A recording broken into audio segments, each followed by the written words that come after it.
Bienvenidos a Diálogos en el Colegio de Sinaloa, un conversatorio con la doctora Ana Laura de la Torre. Esta es una producción de El Colegio de Sinaloa a través de la Dirección de Archivos Históricos y Bibliotecas. El tema de hoy es los desafíos del movimiento olímpico. Los anfitriones seremos el maestro Carlos Azueta Manjarrés y quien les habla, Gerardo Osornio. La doctora Ana Laura de la Torre es doctora en Historia por el Colegio de México y obtuvo una beca del Comité Olímpico Internacional para su investigación sobre el origen del olimpismo en México. Se ha especializado en el análisis del deporte y sus vínculos con el nacionalismo, las relaciones internacionales, la propaganda, la religión y el desarrollo sustentable. Ha impartido clases en diversas universidades y forma parte del seminario sobre educación física y deporte del Instituto Mora. Desde hace años es colaboradora de la Academia Olímpica Mexicana. Le cedo la palabra al maestro Carlos Azueta Manjarrés y, por supuesto, doy la bienvenida a la doctora Ana Laura de la Torre. Gracias, Gerardo, y gracias a ti, Ana Laura, por haber aceptado nuestra invitación a participar en estos conversatorios. A tu currículum yo agregaría que eres colaboradora de muchos años atrás en el seminario del movimiento de las jesuitas que llevamos a cabo en el Colegio de Sinaloa. Pues esta mañana la doctora de la Torre abordará los retos que ha enfrentado el movimiento olímpico, hoy reconocido como uno de los internacionalismos más sólidos del mundo. Sin embargo, conseguir que los Juegos Olímpicos fuesen considerados un evento verdaderamente global y el más importante del planeta no fue tarea fácil.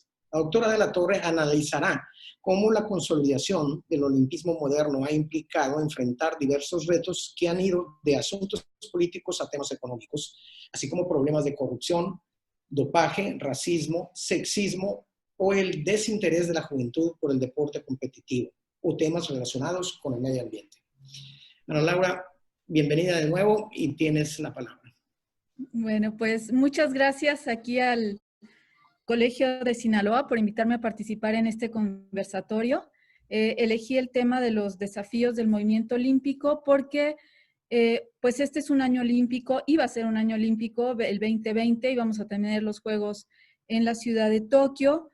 Desgraciadamente, por la emergencia sanitaria, producto del COVID-19, pues estos Juegos se suspendieron, quedaron aplazados durante un año, y esta sería la cuarta vez que vemos una interrupción de unos Juegos Olímpicos. La primera vez fue en 1916, por el inicio, bueno, 2 años antes de la Primera Guerra Mundial. En 1940, cuando Tokio renuncia a ser sede, alegando motivos económicos, porque todo el dinero lo iban a poner a su guerra que estaban manteniendo esta invasión en Manchuria, y se elige a Helsinki como una ciudad sede. Sin embargo, pues ahora sí, el producto de la Guerra Mundial, no se pueden llevar a cabo estos Juegos.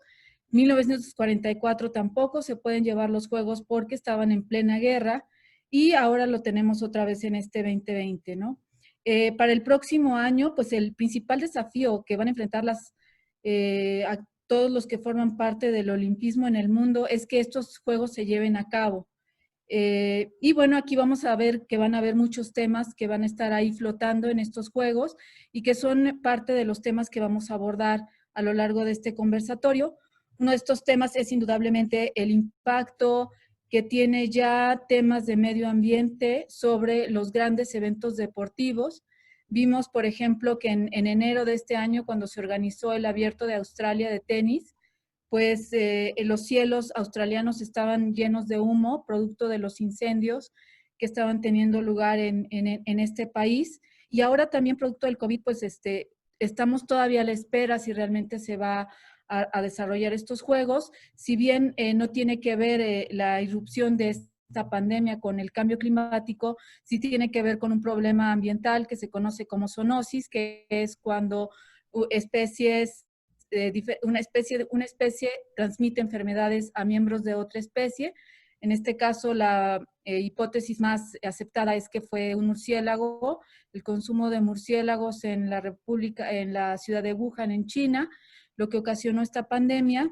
Y esto está muy relacionado con el avance de la frontera urbana sobre zonas naturales, está sobre la sobreexplotación de nuestros recursos naturales y también lo que tiene que ver con el consumo de especies exóticas. Entonces vemos cómo, digamos, el tema del medio ambiente va a seguir presente en estos juegos y muy probablemente veamos el tema del racismo también ahí muy presente, y esto también ha sido producto de un evento que sucedió este año, que fue el asesinato brutal de George Floyd en Minneapolis, en Estados Unidos, a manos de la policía, y que desató una reacción en cadena de todos de buena parte de los deportistas del mundo repudiando el racismo en el deporte. Entonces, digamos que, en mi opinión, estos serán uno de los temas que van a estar ahí si es que se llegan a cabo estos juegos. Y bueno, con esta introducción, pues damos inicio a la presentación.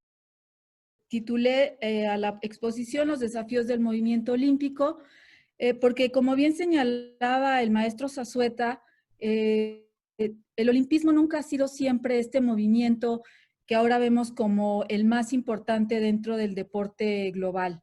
Ha tenido que pasar por distintas etapas, por distintos retos para convertirse en el movimiento deportivo más grande del mundo, y es lo que vamos a abordar en esta ocasión. Escogí esta fotografía que es la clausura de los Juegos Olímpicos México 68, y que atrás vemos que ya está anunciando la nueva sede de los Juegos en 1972 en la ciudad de Múnich, en Alemania. Y yo creo que fue uno de los momentos más complicados del movimiento olímpico de la era moderna. En México había sufrido los disturbios producto del movimiento estudiantil, la matanza del 2 de octubre, 10 días antes de la inauguración de los Juegos, y eso puso en jaque en muchos sentidos al movimiento olímpico. Y después vamos a ver que Múnich 1972 va a afrontar todavía un desafío más terrible, que fue el terrorismo dentro de la Villa Olímpica. Entonces, con esta imagen creo que resume muy bien cuando hablamos de los desafíos del movimiento olímpico. La siguiente, por favor. Bueno, como les decía, hoy se reconoce al movimiento olímpico como uno de los movimientos internacionales más sólidos del planeta. Combina deporte, juventud, naciones y paz. Sin embargo, este internacionalismo pues es de reciente creación, digamos, es de finales del siglo XIX, y surgió con el objetivo de promover la paz y el entendimiento entre las naciones a través del deporte. No ha sido un movimiento con ideas fijas, ha cambiado a través del tiempo y ha recibido fuertes críticas porque este movimiento en su nacimiento incluía nociones aristocráticas, patriarcales, colonialistas, incluso racistas.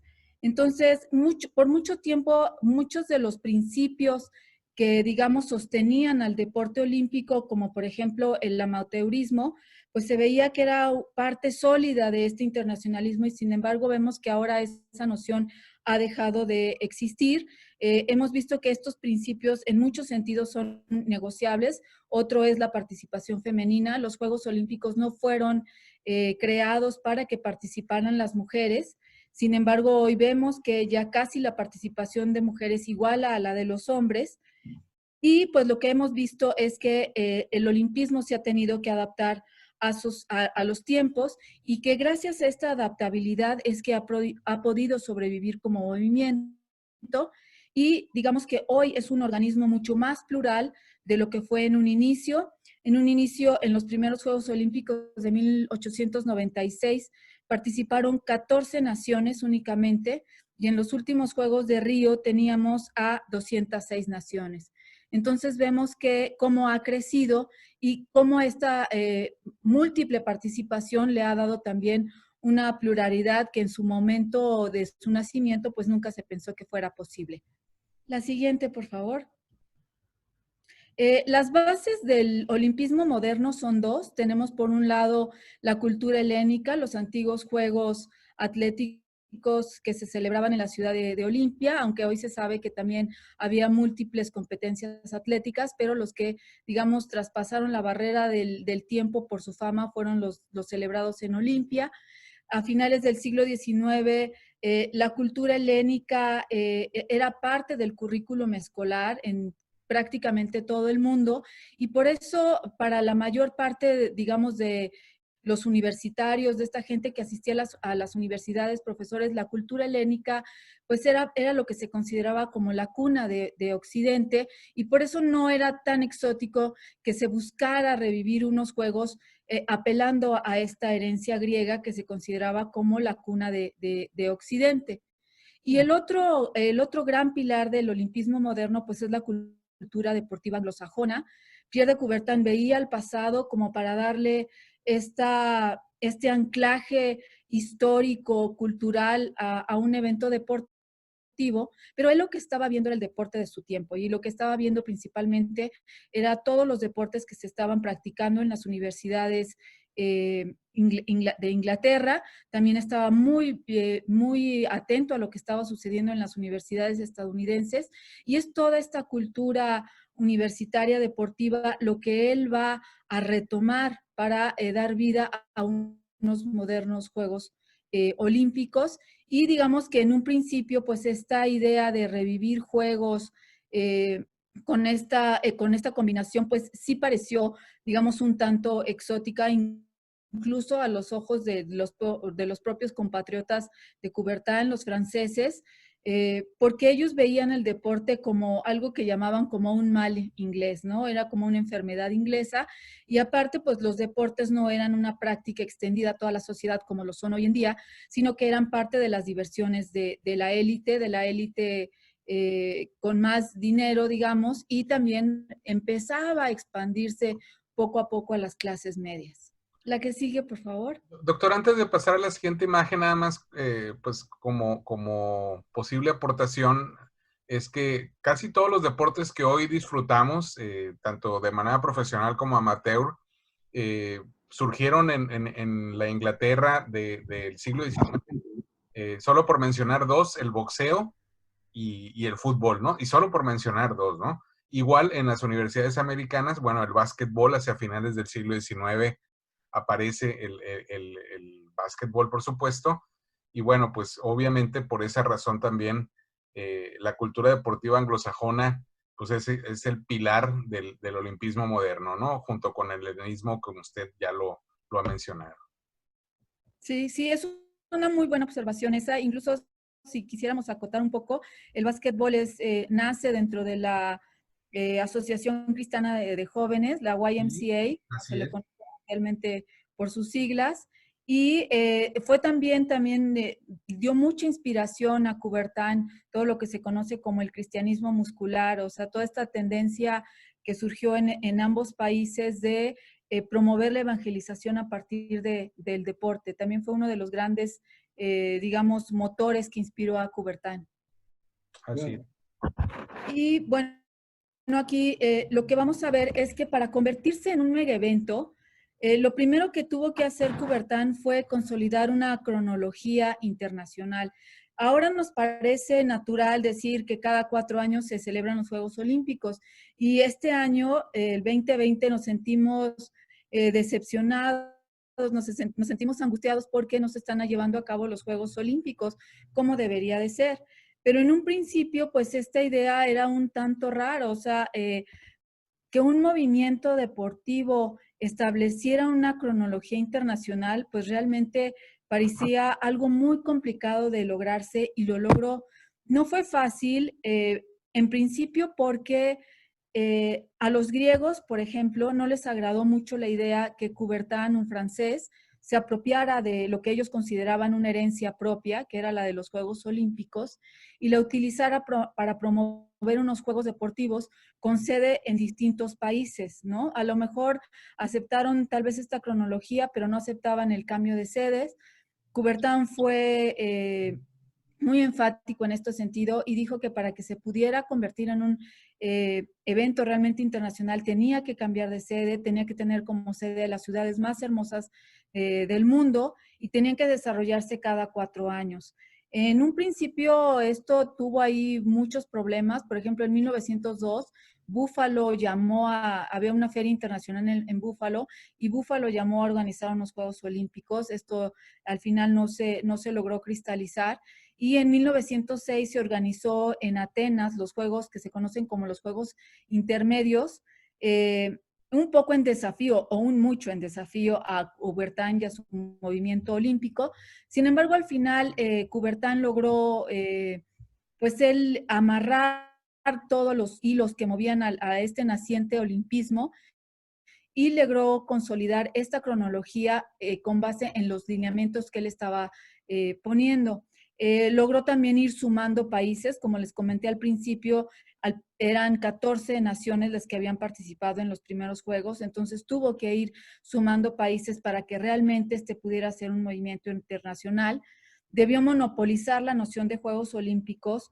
A Coubertin le parecía, se enojaba muchísimo y de verdad que pasó muchos, digamos ahora sí que corajes, porque pues cuando él lanza los Juegos Olímpicos y los lanza dentro de lo que se conocían entonces como las exposiciones universales, pues sí adquieren mucha visibilidad, aunque los deportes no estuvieran tan popularizados como lo están hoy en día. Sin embargo, se empieza a extender esta idea de que organizar juegos o competencias deportivas bajo la noción de Juegos Olímpicos, pues estaba bien. Y esto a Coubertin le molestaba mucho. Él pensaba que solamente los Juegos Olímpicos organizados por el Comité Olímpico Internacional merecían este apelativo y no cualquier justa local o competencia que él consideraba menor, ¿no? Entonces, esa es una lucha que lleva a lo largo de los primeros 20 años del movimiento olímpico. Fue algo que le costó muchísimo trabajo lograr y finalmente pues logra este monopolio de la noción olímpica. Promover la idea de que unas competencias podían ser promotoras de la paz, pues también no fue una idea sencilla, sobre todo en un momento en que el mundo entraba a un nuevo periodo que se iba a distinguir por cruentas guerras, en particular dos guerras, la Primera y la Segunda Guerra Mundial. Entonces, pues hablar de promover la paz en medio de estas guerras que pues casi arrebataron a la población mundial 150 millones de habitantes, pues no fue tarea fácil, pero logra consolidar que sí unía a las naciones y digamos que en este sentido su primer gran prueba fue subsistir a la Gran Guerra. En 1914, justamente cuando el Comité Olímpico celebraba sus 20 años de existencia, es cuando asesinan al archiduque Guillermo II en Serbia y esto acaba con los Juegos Olímpicos, con la idea de organizar unos Juegos Olímpicos en Berlín en 1916. Y aquí es cuando Coubertin empieza a ver la necesidad de que tiene que llamar a más países a participar, no solamente estos países noratlánticos, y es lo que lo empuja, por ejemplo, a buscar la participación de los países latinoamericanos, y es lo que genera lo que se conoce ahora como la explosión olímpica en Latinoamérica, que se crean comités olímpicos en toda la región ya en los años 20, y digamos que así poco a poco es como Coubertin va venciendo, digamos, los obstáculos que le va imponiendo, digamos, la realidad sociopolítica de su tiempo, ¿no? Aquí en las imágenes me gustó ver esta, la primera, es lo que se conocía como el tug of war, que aquí se conoce también como estira y afloja, que en un principio era considerado un deporte olímpico, hoy no lo es, hoy lo vemos más bien como una curiosidad. Eso también nos da una idea de cómo ha ido transformándose los juegos. Después vemos las imágenes de las trincheras de la Primera Guerra Mundial. Y de hecho, al final de la Primera Guerra Mundial, la UAI, justamente que estábamos hablando ahorita de ella, organiza unos juegos entre los ejércitos militares vencedores de la guerra, a los que denomina Juegos Olímpicos Militares. Y Coubertin enfurece muchísimo por esta situación y le pide a la UAI que le quite el apelativo de olímpico a esos juegos, lo hace, pero eso no impide que en la prensa se siguiera llamando estos Juegos Militares Juegos Olímpicos. Y bueno, finalmente él tiene que luchar porque haya unos Juegos en 1920, se celebran en Amberes, en Bélgica, y realmente las crónicas de estos Juegos son unas crónicas de unos Juegos muy tristes. O sea, decía una crónica, aún vemos en los rostros de los jóvenes la tristeza de la guerra. Entonces, si vemos aquí la foto de la inauguración de estos Juegos, pues vemos que realmente son pocos países, las delegaciones no son muy numerosas y evidentemente uno de los grandes ausentes de estos juegos pues, van a ser los derrotados alemanes. Sí, Ana Laura, te quería preguntar, en la primera Olimpiada que se dio, ¿qué tantas naciones participaron? ¿Y cuántos deportes estaban en competencia ahí? Mira, eran 14 países, fueron 241 atletas en general. El número de deportes sí te lo debo, ese sí no lo traigo ahorita a la mente. La mayoría seguramente inspirados en la Grecia clásica, mucho en la rama del atletismo y cosas así, ¿no? Las prácticas fueron inspiradas en la Grecia clásica. De hecho, hay una anécdota muy divertida, que es que el atleta que gana la medalla de oro en arrojar el disco, pues nunca en su vida había arrojado un disco, ¿no? Y pues le empiezan a enseñar imágenes de cómo los griegos hacían esta disciplina y lo ponen literalmente ahí a practicar y entonces él se pone a practicar y es el que gana. O sea, quiero decir que realmente se estaban inventando. El maratón, por ejemplo, no existía en la Grecia antigua. Los griegos hubieran considerado como irracional que se hubiera corrido un maratón.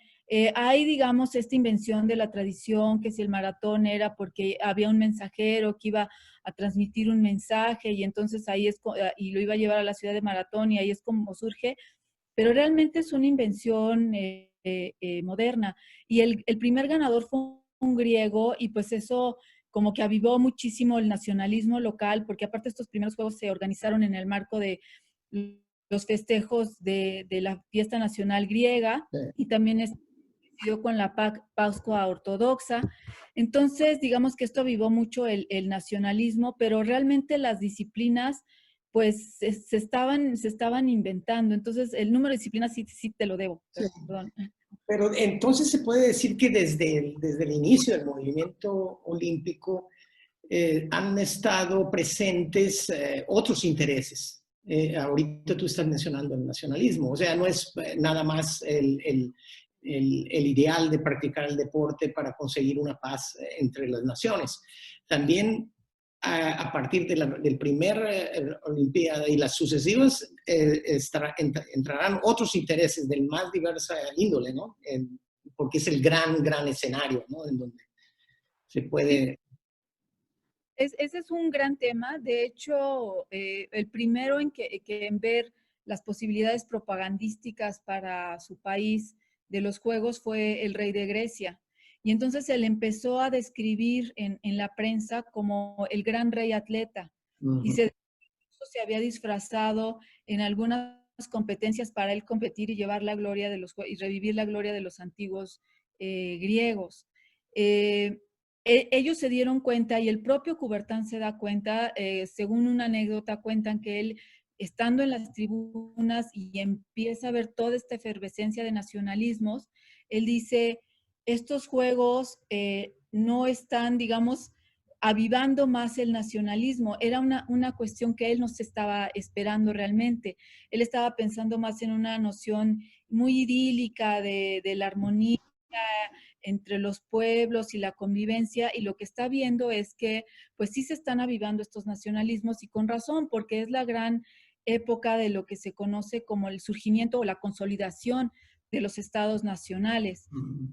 Obviamente se iba a ver reflejado. Es curioso cómo la lucha de Pierre de Coubertin porque no se usara el término olímpico. Hoy en día, bueno, pues prácticamente ya la perdió, por decirlo de alguna manera, ¿no? No solo el modelo, porque el modelo olímpico sirvió para la creación de muchas otras eventos muy grandes que hoy en la actualidad disfrutamos, como pueden ser los Juegos Panamericanos en nuestro continente, los Juegos Asiáticos, y hay también Juegos en África, los Juegos Europeos. También otros muy parecidos, por ejemplo, los Juegos de la Mancomunidad Británica, las Macabiadas, que son una especie de Juegos Olímpicos de la comunidad judía en todo el mundo, que de hecho hace algunos 3 o 4 años se llevaron a cabo en México, si mal no recuerdo. Y el término olímpico, contra lo que quisiera haber hecho quizá el barón Pierre de Coubertin en su momento, pues hoy se usa casi en todos lados, ¿no? Yo creo que es difícil encontrar, por lo menos tomando en consideración a nuestro país, una ciudad en México que no tenga una alberca, una pista o un escenario, por lo menos una canchita de fútbol a la que no se le dé el nombre de olímpico. Hay Sí, cualquier cantidad de lugares, aquí en Culiacán hay una alberca olímpica, hay una fosa de clavados olímpica, no tienen las dimensiones, por supuesto, pero así se le llama. Y si nos movemos a cualquier ciudad, hay estadios olímpicos en todo el territorio mexicano. Y no sé si ese fenómeno se repite en todo el mundo, pero es probable que sí. no, sí, sí se repetía en todo el mundo y eso era lo que lo enfurecía. De hecho, por ejemplo, aquí en México se organizaron ya desde antes de que México fuera parte del Comité Olímpico, digamos que se formara un Comité Olímpico Mexicano, porque ya había un miembro COI mexicano que era Beistegui, que vivía en Europa, él era embajador en Bruselas, bueno, en diferentes partes del mundo, pero operó muchísimo en Bruselas. Y digamos, aunque México ya tenía este primer miembro COI, pues realmente México no era parte del olimpismo. Y aquí ya se organizaban Juegos Olímpicos o competencias deportivas con el nombre de Juegos Olímpicos, que es parte de mis aportaciones aquí al seminario de los jesuitas en el Colegio de Sinaloa. Mostrar cómo los jesuitas organizaban Juegos Olímpicos en el Colegio de Mascarones de la Ciudad de México desde muy temprano, 1898 ya organizaron los Juegos Olímpicos.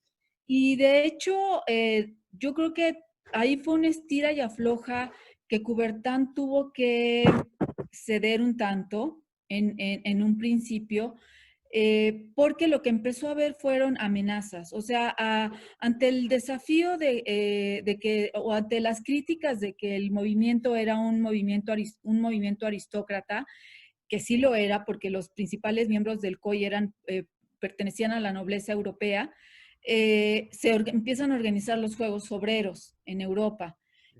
Ante unos juegos que se consideraban principalmente masculinos, se empiezan a organizar juegos femeninos.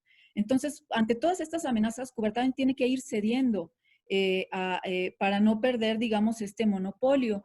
Y los juegos regionales que tú mencionas, eso es muy, muy interesante porque los primeros juegos regionales que hubo fueron en 1912 en Asia, organizados por la UAI. Justamente la UAI ya tenía más presencia en el mundo que el propio Comité Olímpico a principios del siglo XX.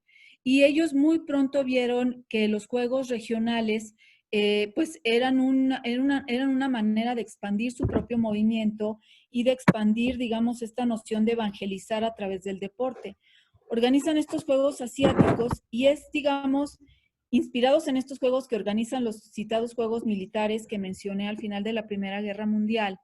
Y ellos le proponen a Coubertin que para extender el olimpismo en otras partes del mundo, organizara unos juegos regionales. Y esos juegos regionales son los Juegos Centroamericanos, que tienen como primera sede la Ciudad de México.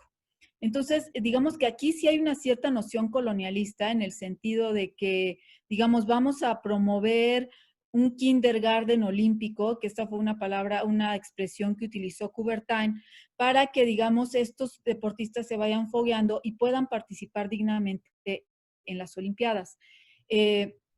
Y en realidad lo que estaba pasando, o sea, los europeos lo veían así, como que llevaban la civilización a países que veían ellos como atrasados. Se quisieron organizar entonces unos juegos en África y nunca se pudo organizar unos juegos en África entonces porque tanto los, digamos, líderes colonialistas en África del momento que eran franceses e ingleses se opusieron a organizar unos juegos en que ellos fueran a competir contra los nativos africanos, porque pensaban que si eran vencidos en esos juegos, eso iba a provocar sentimientos de independencia, sentimientos de demandar derechos que no les estaban siendo concedidos. Es también toda una historia muy larga y muy interesante y qué bueno que sale en este momento.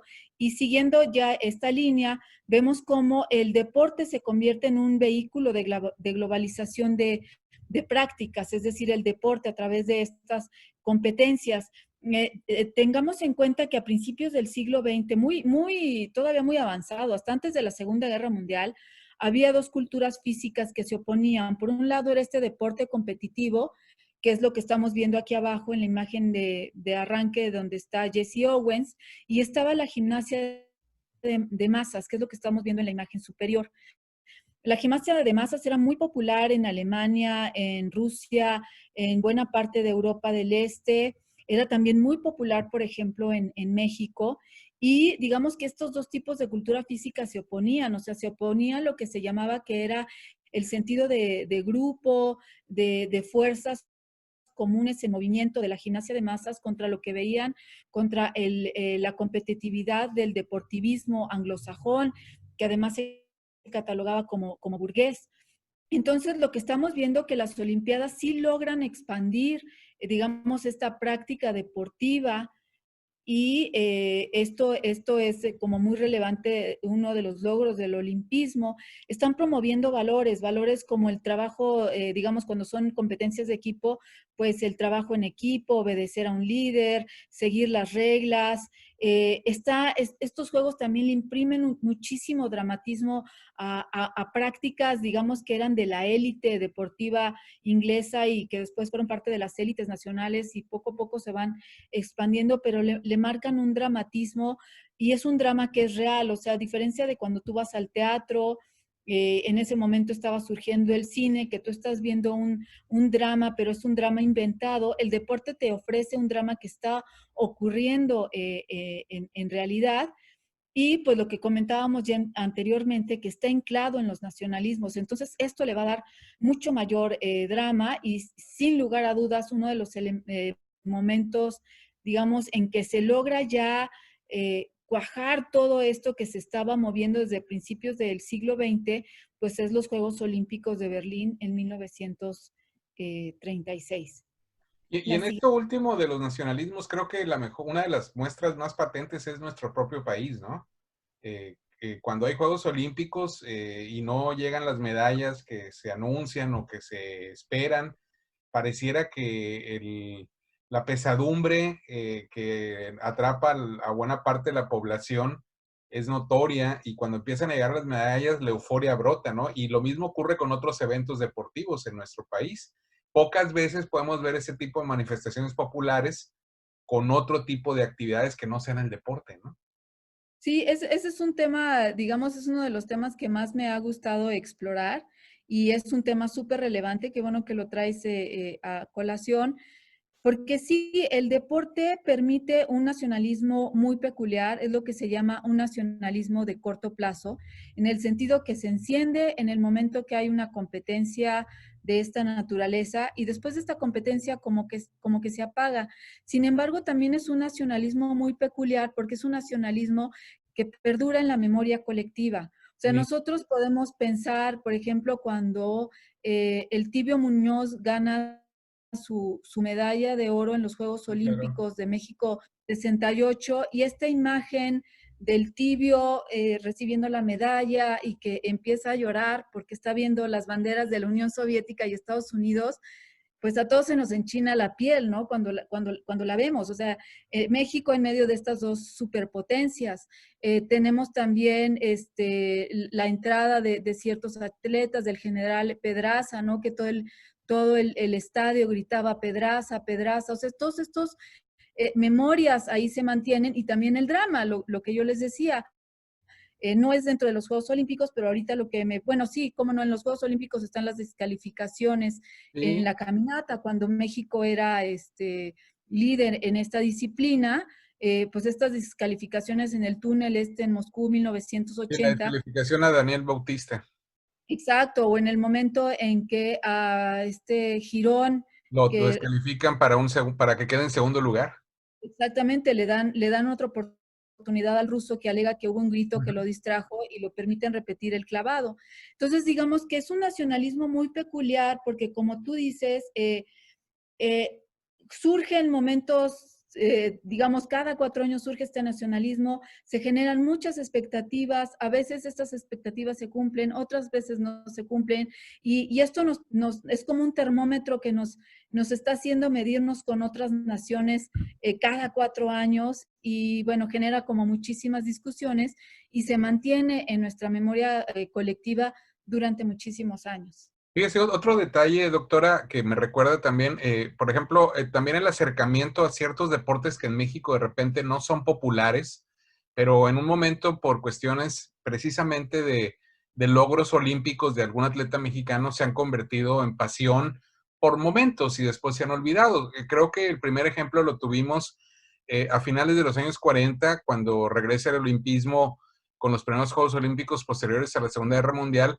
con los triunfos del general Mariles en la hípica, que era un deporte que, si bien en México el uso del caballo es generalizado por las actividades agrícolas y campiranas en general,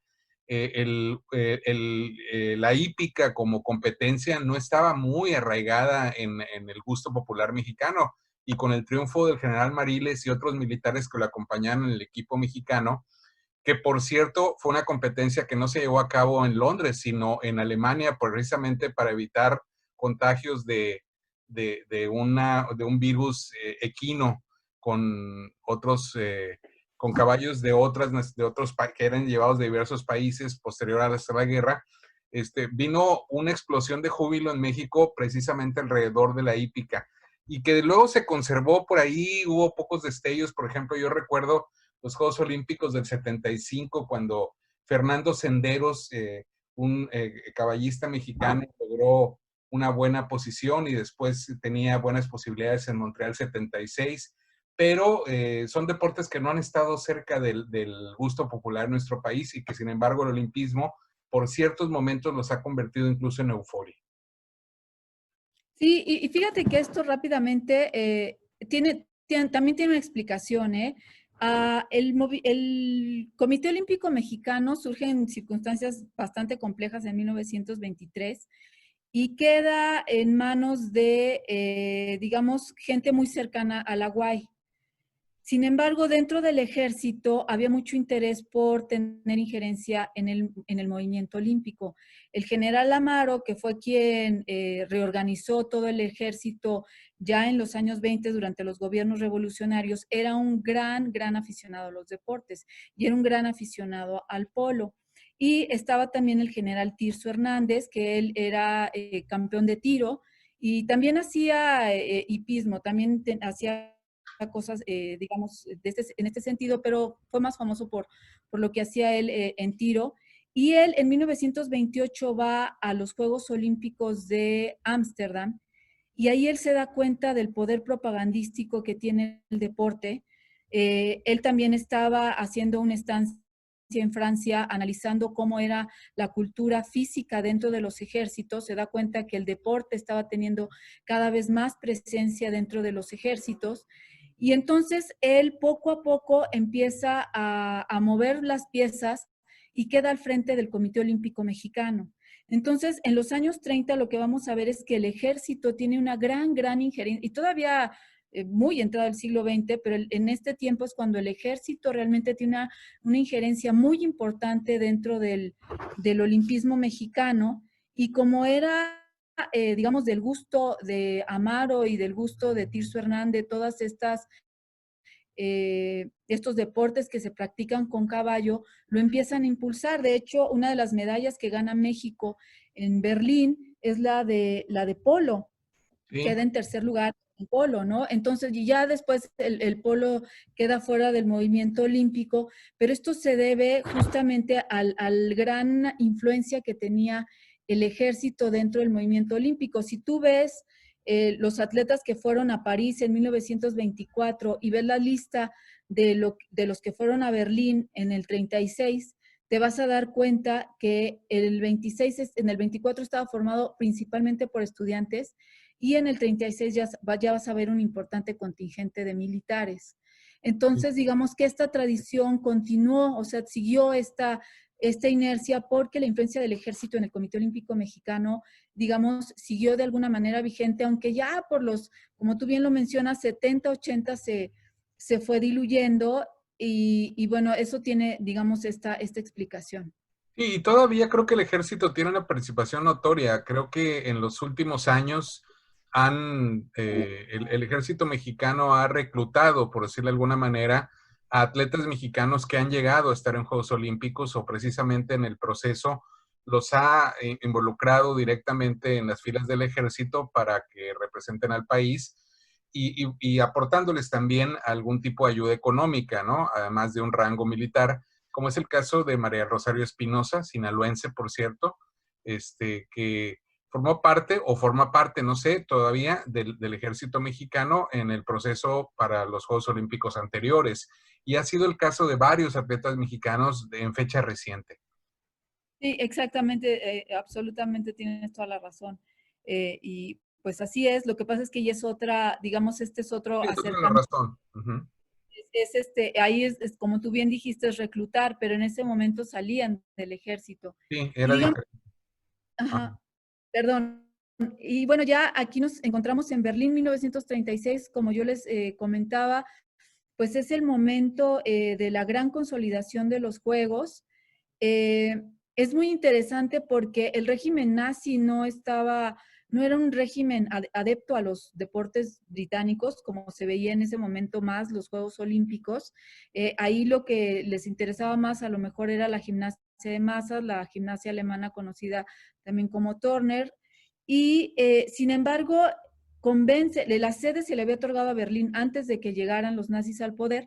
Se encuentran con ese reto. En un principio Hitler se muestra indiferente, incluso hasta quiere rechazar el compromiso de tener que organizar estos juegos, pero lo convencen del gran valor que va a tener en términos propagandísticos. Entonces, pues ahí se reinventan muchas nociones también, hay muchas tradiciones, toda esta cuestión del rally con la antorcha olímpica desde Olimpia hasta la sede se inventa, es una invención de los alemanes bajo el régimen nazi. Ellos retoman muchísimo de la estética helénica para los juegos y esto se ve muy bien reflejado en la película Olimpia de Leni Riefenstahl. Edifican grandes estadios, aquí estamos viendo el estadio de Berlín, para mostrarle al mundo el poderío del régimen nazi, y ellos van a monopolizar la imagen de los juegos, o sea, lo que nosotros tenemos en nuestro imaginario de lo que fueron los Juegos Olímpicos, pues es lo que nos quisieron ellos retratar. Ellos en ese momento se tenían los derechos de todas las imágenes, esto era algo que se había inaugurado desde Ámsterdam en 1928, y aunque en el 36 ellos ya, los nazis no van a vender estas imágenes, no se van a hacer ricos como ahora las televisoras vendiendo las imágenes, sí lo que van a proyectar son las imágenes de los juegos. Entonces, todo lo que nosotros pensemos de los juegos de 1936 son las imágenes que el régimen nos quiso dar. Mucho se habla del racismo en función de el racismo hacia los afroamericanos o hacia la gente de piel más oscura. Sin embargo, en estos juegos fue, digamos, mucho más relevante el tema de los judíos, el tema de que se iniciaron, es el primer esfuerzo que se hace por iniciar un boicot a unos Juegos Olímpicos en el 36, porque no se estaba permitiendo la participación de los judíos en la selección alemana, porque ya se estaban llevando a cabo muchas acciones racistas contra los judíos en Alemania. Sin embargo, pues ahí se forma una comisión, el que era entonces presidente del Comité Olímpico de Estados Unidos, Avery Brundage, viaja a Alemania, él dice que porque las presiones de un boicot venían más de Estados Unidos, y él dice que él no ve nada, que él no está viendo que se esté realmente discriminando a los judíos y que los juegos se pueden llevar a cabo. Y ahí, por ejemplo, siempre se habla de Jesse Owens, pero una de las anécdotas poco conocidas es que el relevo 4% estaba integrado por 2 afroamericanos y 2 judíos. Y al final el Comité Olímpico de Estados Unidos decide que tienen que meter a 2 afroamericanos más y sacar a los judíos del equipo, porque iba a ser muy humillante para Hitler ver en el podium a 2 judíos. Entonces, aquí vemos toda esta serie de intereses, de todas estas nociones de raza, de todas estas cuestiones discriminatorias que siempre están atrás. Son otro tipo de historias menos conocidas, pero que, digamos, pues son muy, muy, muy relevantes, ¿no? Y lo irónico del asunto es que Jesse Owens regresa a su país a bolear zapatos porque no encuentra trabajo, ¿no? Por ser precisamente afroamericano, ¿no?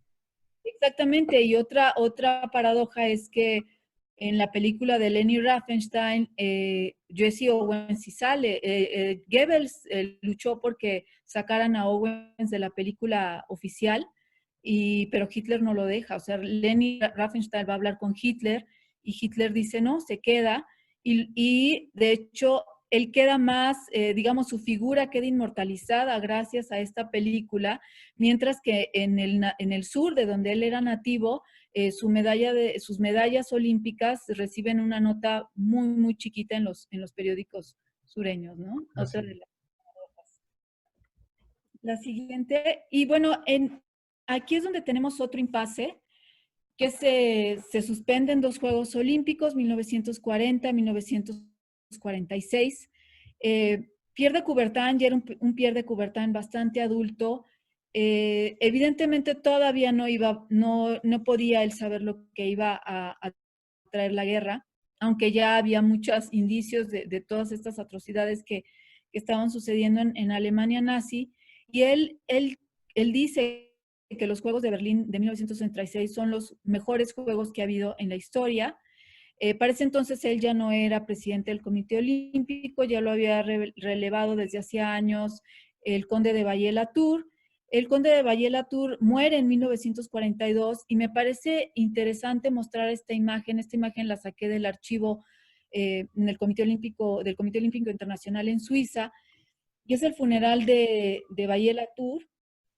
Hitler manda a un representante, y si ustedes ven aquí la corona que manda el régimen nazi ahí con Adolf Hitler, y está muy cerca de, o está sobre la bandera de los aros olímpicos. Entonces, para el olimpismo revivir después de que termina la guerra, después de que la Alemania nazi ha sido derrotada, o las potencias del eje han sido derrotadas, el olimpismo de alguna manera tiene que limpiar su imagen, ¿no? Se tiene que quitar estas simpatías que sí tuvieron hacia, no sé si propiamente hacia el régimen, pero sí personajes del régimen.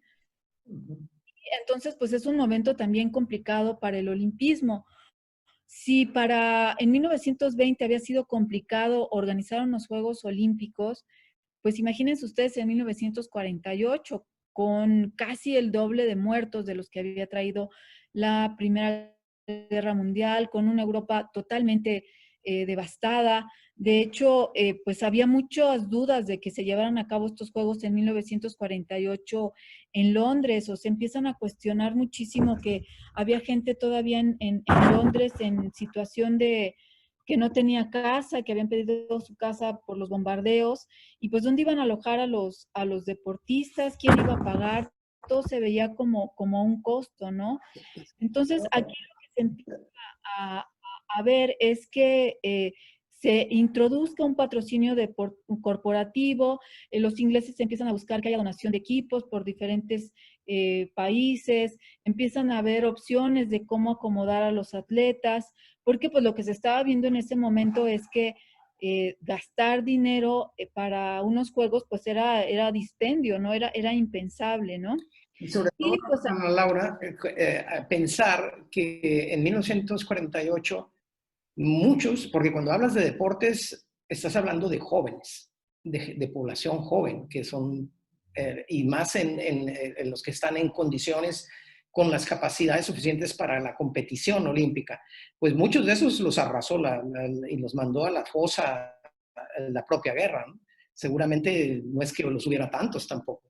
Sí, exactamente. O sea, esa era otra cuestión. Tenías también una gran población de personas mutiladas, que habían quedado con daños psicológicos tremendos. O sea, toda esta población de jóvenes que quedó en medio de estas guerras verdaderamente sufrió muchísimo. Y sí, tienes toda la razón. O sea, ¿cómo se iban a organizar unos Juegos Alegres en medio de esto? Y sin embargo, las crónicas apuntan, y esto es algo, pues digamos, hasta cierto punto mágico, que hemos visto en diferentes momentos, incluso en nuestro país, digamos, es una de las grandes paradojas que 10 días después de una matanza en Tlatelolco, se inauguran unos juegos y la gente pues tiene un clic y tienen un poder mágico, y la gente se vuelca sobre los juegos, ¿no? Es algo digamos, paradójico, es algo para algunos muy triste, muy molesto,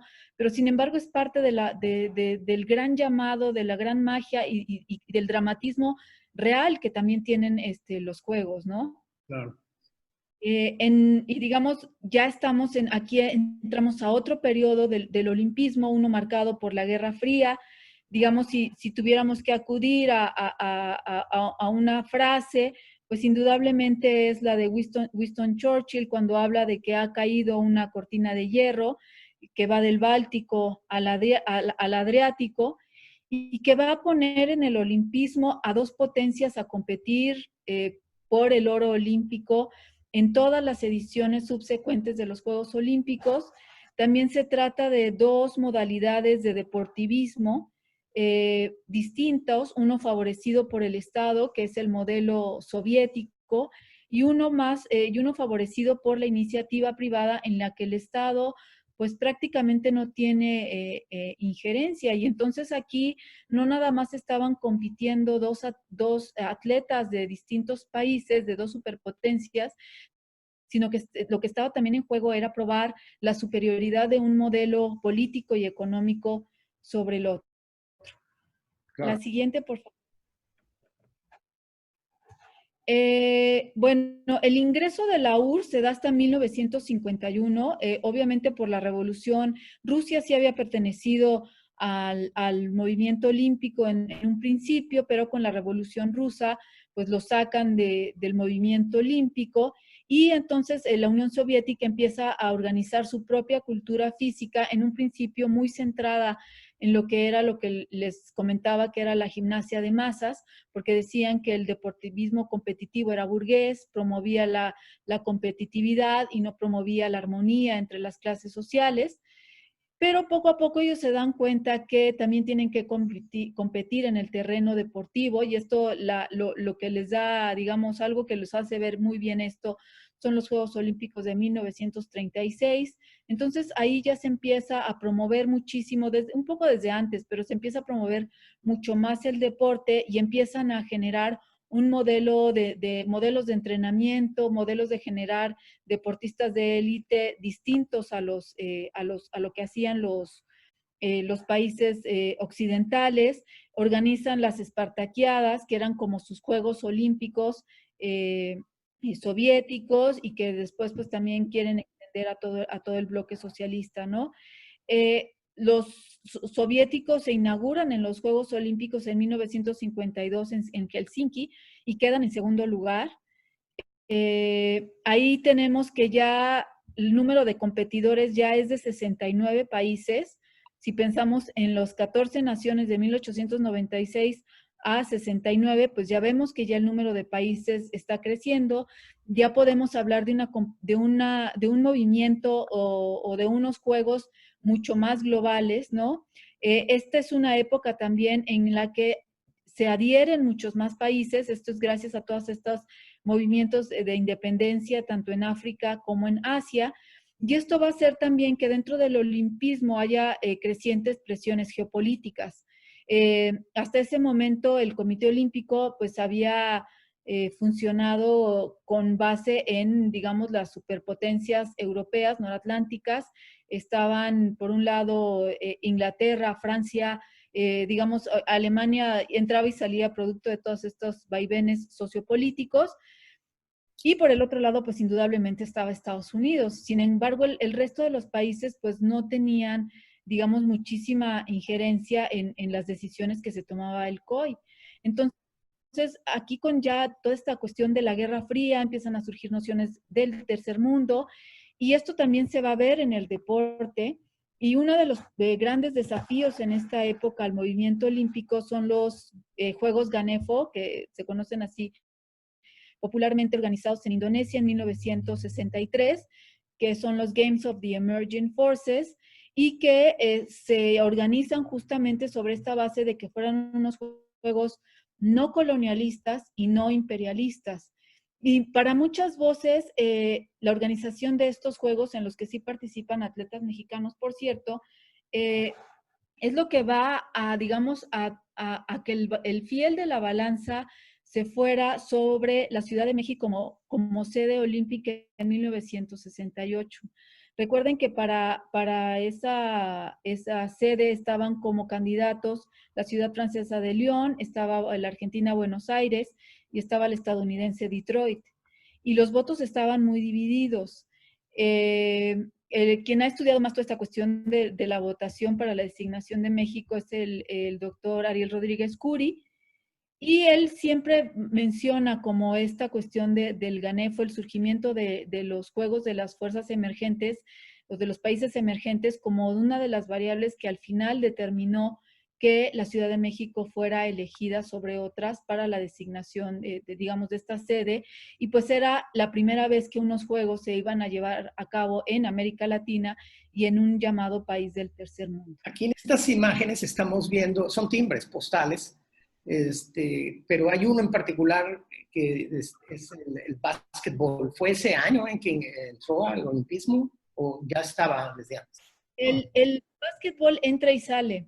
En 1936 fue la primera vez que se incluye en unos Juegos Olímpicos el básquetbol. Ahí también México gana su medalla de bronce en esta disciplina.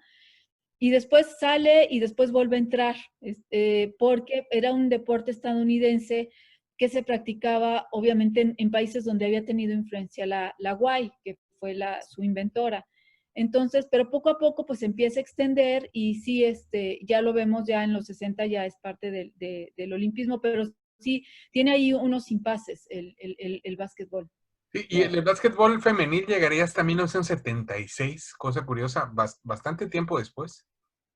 Sí, ya cuando empiezan todas estas, que es uno de los temas que vamos a tocar más adelante, que es cuando ya empieza en Estados Unidos todos estos movimientos y luchas porque hubiera inclusión femenina, más inclusión femenina en los deportes.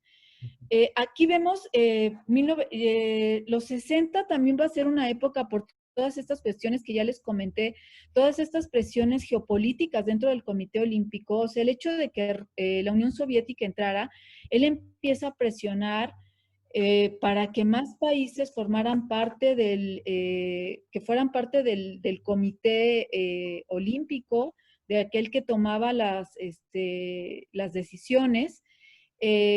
Y eso va a aparecer en muchas discusiones. De hecho, en México 68 hay fuertes discusiones en el primer Congreso de Derecho de Deporte que se organiza aquí. Cuba va a estar todo el tiempo sobre el tema, o sea, va a estar diciendo, a ver, ¿por qué los miembros COI los eligen ellos y por qué no es más democrático? Y por qué finalmente tenemos más miembros COI de los países, digamos, imperialistas. O sea, van a estar muy fuertes todas estas presiones y estas discusiones.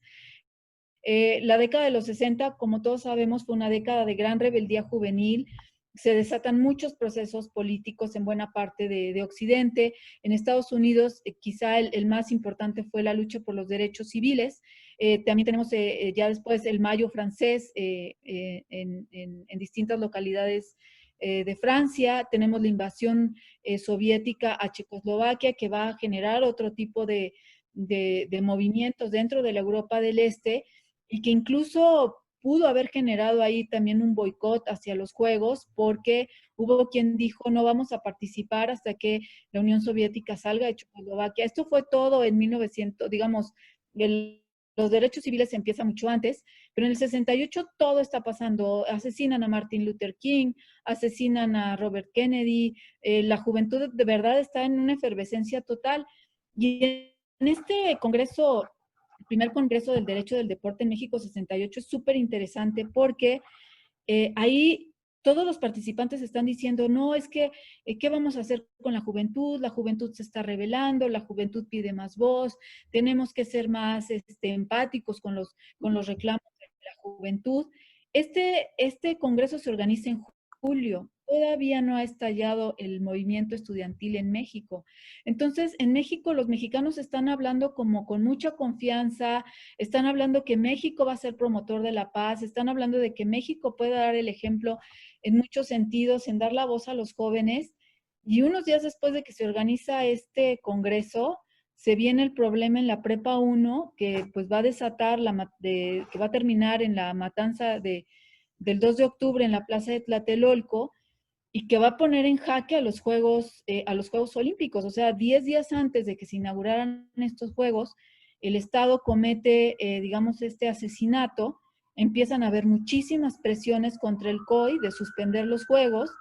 El, el, el gobierno mexicano se mueve con todo, según en una entrevista que hicimos para el seminario de deporte en el Instituto Mora con el hijo de, ay, perdón, se me fue su nombre, de Ramírez Vázquez, perdón. En una entrevista que hicimos en el Instituto Mora sobre los Juegos de 1968 con el hijo de Ramírez Vázquez, que fue el gran artífice de todos los Juegos de México 68, él nos cuenta cómo Díaz Ordaz le hace ver a Avery Brundage, que era el presidente en ese momento ya del Comité Olímpico Internacional, le dice, si tú suspendes la sede de México 68, ningún otro país va a volver a querer postularse para ser sede de unos Juegos Olímpicos.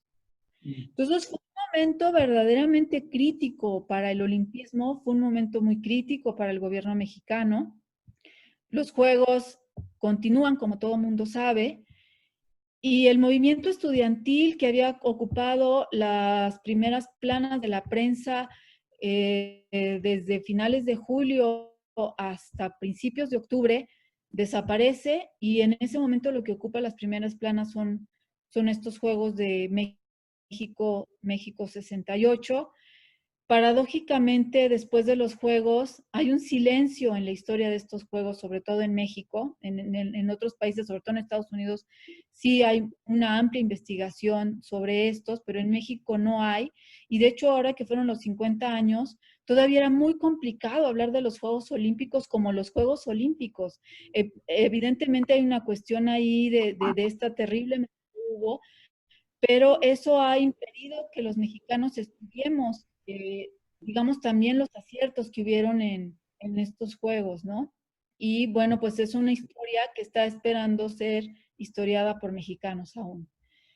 Sin lugar a dudas, el momento, digamos, más recordado de los Juegos de 1968 fue la ceremonia de premiación de los 200 metros planos. Y va a reflejar el espíritu de toda una época de los años 60. Yo estoy convencida que si los Juegos se hubieran llevado en Buenos Aires, en León o en Detroit, hubiera habido algún tipo de conflicto. O sea, nadie se hubiera escapado realmente de un conflicto. Y si ustedes ven las historias de estas localidades, verán que hubo serios conflictos juveniles. Y entonces, digamos que pues en México también sucedió y aquí se va a reflejar ese espíritu. Es un espíritu, este puño en alto, pues es un desafío al statu quo. Y aquí esta imagen se presta para múltiples análisis y me encanta. Gana Tommy Smith, es el que obtiene el primer lugar. El tercer lugar se lo lleva John Carlos y en segundo lugar el australiano. Gerardo estaba comentando esta imagen antes de que tú entraras. Gerardo, ¿verdad?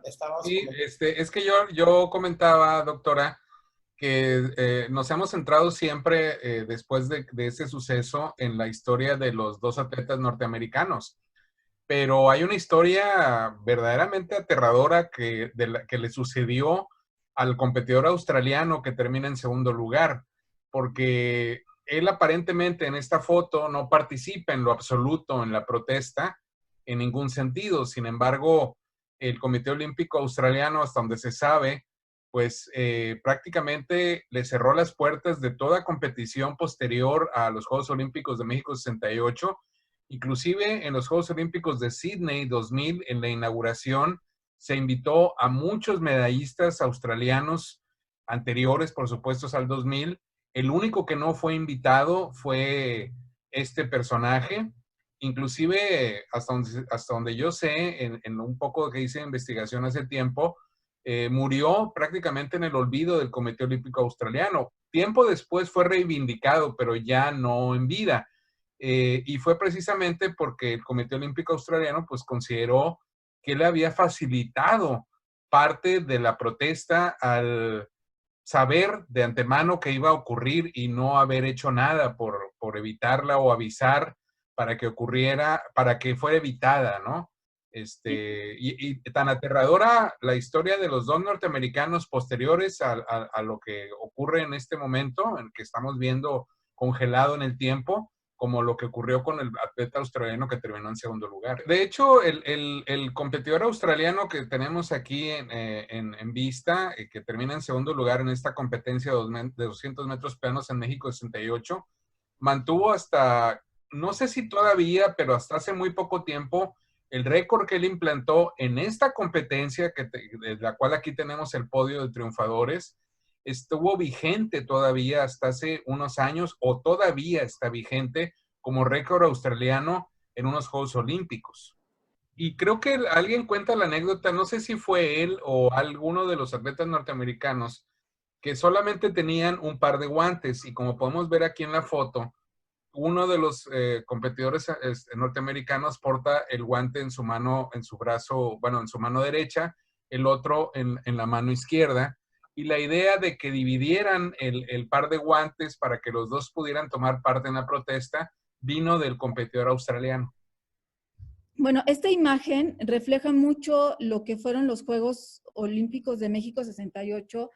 Reflejan todo el espíritu de la década, que es un desafío de la juventud hacia el statu quo, el reclamo de derechos que hasta entonces se habían postergado. Refleja también, digamos, uno de los primeros boicots que sí logran tener éxito, porque en Estados Unidos empieza toda esta efervescencia de los derechos civiles y los atletas al movimiento al que se unen es al Black Power. No, digamos, no siguen como Mohamed Ali, él siguió a la nación del Islam. Otros, por ejemplo, se adhieren a Martin Luther King, pero los atletas estadounidenses a quien más, digamos, se adhieren es al movimiento del Black Power. Entonces ellos empiezan a utilizar, esta imagen refleja en mucho lo que fue el espíritu de rebeldía de los años 60, refleja en mucho todos los derechos que se estaban demandando en ese momento, sobre todo en Estados Unidos, donde la discriminación hacia los deportistas afroamericanos era notoria, era muy conocida y sin embargo nunca se había sancionado, ¿no? Hubo un grupo de deportistas surgidos de las universidades que empiezan a tener simpatía por el movimiento del Black Power, que era un movimiento más radical y en el que tenían toda una serie de simbolismos, utilizaban una serie de simbolismos justamente para intimidar a quien los observaba, ¿no? Que era una de las cosas que los atletas siempre reclamaban, y hay historias como muy conmovedoras en el sentido de que decían que si ellos iban a una universidad y se sentaban junto a una estudiante blanca, la estudiante blanca se iba a sentir intimidada solamente por su color de piel. Entonces, ellos, todo este movimiento del Black Power, pues empiezan a utilizar elementos realmente para intimidar, no tanto por su físico, sino como un simbolismo, ¿no? Y esto incluía, pues, el uso de lentes oscuros, prendas de tipo oscuro, y tenían este saludo del Black Power, que era levantar el puño cada vez que hacían alguna manifestación o hacían algún evento. John Carlos y Tommy Smith pertenecían a este movimiento. Ellos habían sido de los atletas que habían, digamos, presionado por una serie de cambios en Estados Unidos que incluía el regreso del título mundial a Mohamed Ali, que cuando él se convierte al Islam también en función de una protesta por los derechos civiles, pero desde el punto de vista de este movimiento del Islam en Estados Unidos le quitan el título. También están pidiendo que se saque a Avery Brundage como presidente del Comité Olímpico Internacional. Avery Brundage era conocido como un estadounidense verdaderamente racista, o sea, eso no es ningún secreto. Hay muchos estudios que pues prueban, digamos, el racismo de Avery Brundage, y de hecho sus ligas también que tuvo con el régimen nazi, como ya lo habíamos comentado. Y también este movimiento pide que se prohíba la entrada a Sudáfrica y a Rodesia por el racismo imperante en esos países, y piden que los afroamericanos tengan mayor participación en el deporte.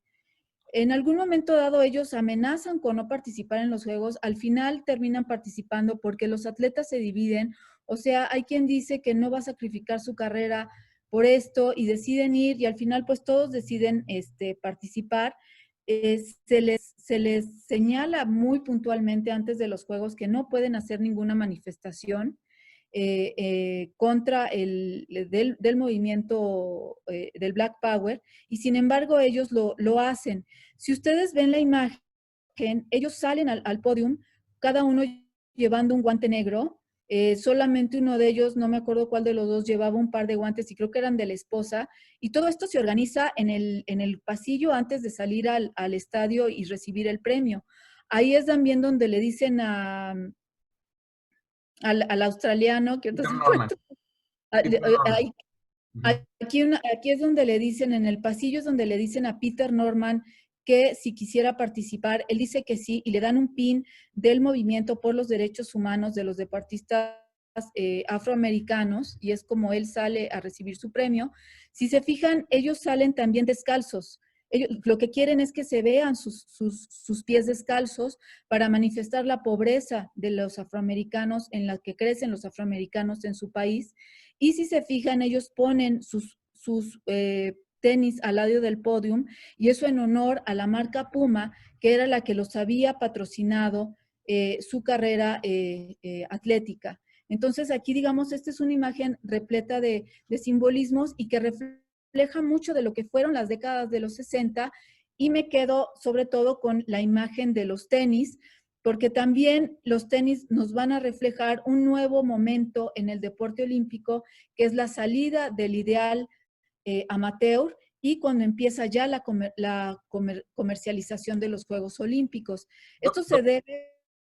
Doctora, disculpe que le interrumpa. Nada más un comentario que antes de que se me pase con respecto a los Juegos Olímpicos de México 68.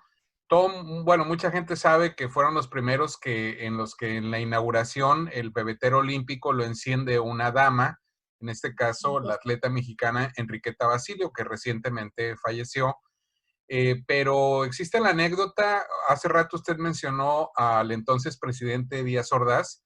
Existe la anécdota de que supuestamente no era Enriqueta Basilio la que originalmente había sido designada para encender el pebetero olímpico, sino Mercedes Román, una corredora también mexicana, pero que fue sustituida precisamente por orden de Díaz Ordaz, ya que Mercedes Román era primero que nada nacida en España, había adquirido la nacionalidad ya que había viajado a México desde muy pequeña cuando emigró su familia a este país y que por lo tanto pues no era nacida en nuestro territorio. Y en segundo lugar porque Mercedes Román era de piel muy blanca y de ojos de color, y cosa contraria al caso de Enriqueta Basilio. Nada más como anécdota para el involucramiento político también que tuvo el entonces presidente mexicano con los Juegos Olímpicos que sucedieron en nuestro país en el 68.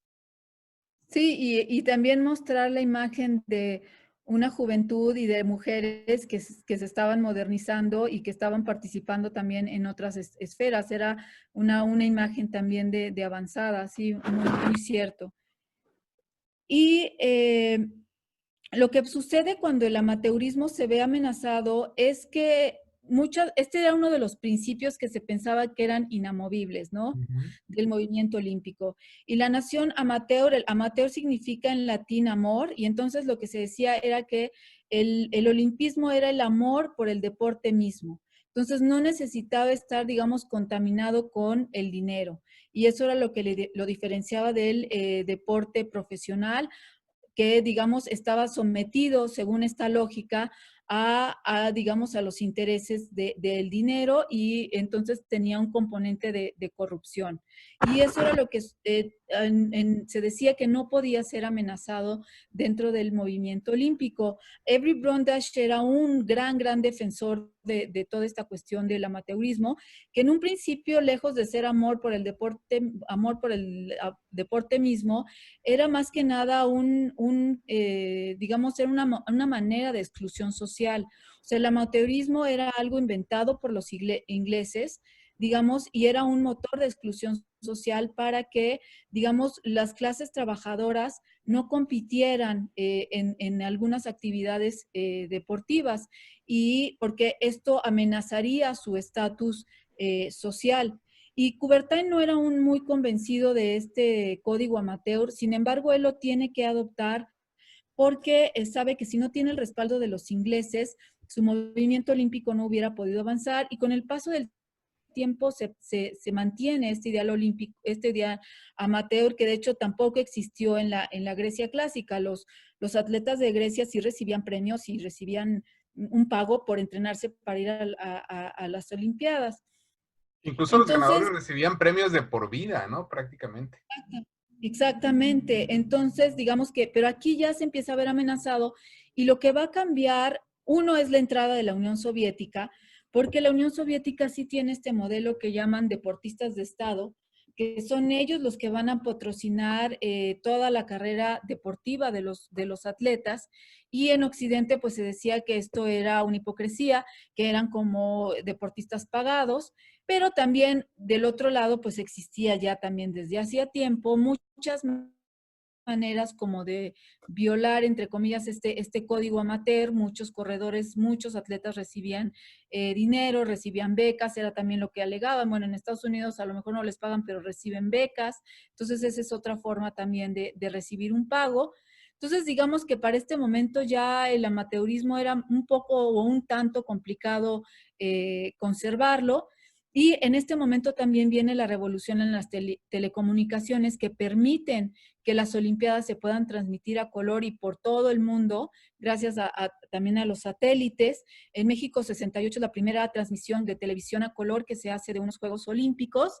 Ya se habían hecho algunos ensayos, de hecho se hicieron algunos ensayos en Berlín en el 36, pero digamos más para acá pues es en Roma 60 y en Tokio 1964, cuando ya entra la televisión, y en el 68 viene de por medio. Entonces aquí se empiezan a dar cuenta que hay una generación de ganancias para el olimpismo, y pues ya se empiezan a cuestionar todas estas cuestiones del código amateur, y también empiezan a haber disputas entre los actores, porque en un principio las marcas empiezan a dar dinero a los atletas, y después pues se le empiezan a dar a las federaciones, y después pues también ya ahí ya empiezan a ver quién tiene que recibir el dinero de todos estos patrocinios, y finalmente pues el código amateur se tiene que relajar. En 1971 es ya cuando vemos que se empieza a relajar. El COI ya permite que haya ciertos patrocinios a ciertos atletas, que por ejemplo en los trabajos les permitan trabajar menos tiempo para que se pongan a entrenar, y es en 1986 cuando se permite a profesionales competir, y en 1992 pues esto se ve cristalizado con la participación de lo que se llamó el Dream Team en básquetbol en Barcelona 1992. La que sigue, por favor. Doctora, la participación de los patrocinios, por ejemplo, en el caso de los tenis, de varias marcas, especialmente Adidas y Puma, venía desde mucho tiempo atrás, ¿no? Sí, sí, venía de mucho tiempo atrás. De hecho, en 1968 hay una disputa ahí tremenda, porque Adidas firma un contrato con el gobierno mexicano de exclusividad de su marca en todo lo que eran las sedes olímpicas. Pero Puma, pues hace todos los tejemanejes del mundo para que su marca tuviera presencia en los Juegos. Y pues ahí en esta foto que vemos de John Carlos y Tommy Smith, pues ahí está, ¿no? Está la presencia de Puma. Entonces, sí, esa era una disputa a muerte, ¿no? Sí. Sí, sí, pues eran hermanos los dueños de las dos empresas. Sí. Si quieres la que sigue. Pues esta lucha de la supremacía de la Guerra Fría, pues también se va a ver reflejado en el dopaje. Digamos que el dopaje no fue tema hasta después de la Segunda Guerra Mundial. El dopaje era una práctica, pues más o menos extendida en todas las potencias deportivas. Estaba presente en Inglaterra, estaba presente en Estados Unidos.